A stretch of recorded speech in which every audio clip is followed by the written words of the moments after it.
ஒலிம்பிக்கில் கபடி சேர்க்கப்பட உள்ள நிலையில் கண்ணகி நகரில் இருந்து சென்று ஒலிம்பிக்கில் பதக்கம் வெல்ல வேண்டும் என்பதுதான் தனது இலக்கு என கூறியுள்ள கபடி வீராங்கனை கார்த்திகா தனக்கு வீடும் அரசு வேலையும் அளிப்பதாக அரசு சார்பில் தெரிவிக்கப்பட்டுள்ளதாக தெரிவித்துள்ளார். நான் கண்ணகி நகர் சொல்றதுல ரொம்ப பெருமைப்படுறேன். ரொம்ப நன்றி.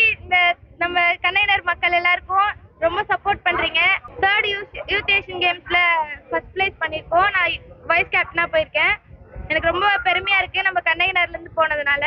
சிஎம் சாரோ எங்களை அங்க கூப்பிட்டு எங்களுக்கு 25 லட்சம் கேஷ் பிரைஸ் கொடுத்துருந்தாங்க. அது ரொம்ப ஊக்கத்தொகையா இருந்தது. இன்னும் கண்ணகி நகர்ல என்னென்ன குறையா இருக்கு, ஸ்போர்ட்ஸ்க்கு என்ன தேவையா இருக்கு, அது எல்லாமே பண்ணித்தரேன்னு சொல்லியிருக்காங்க.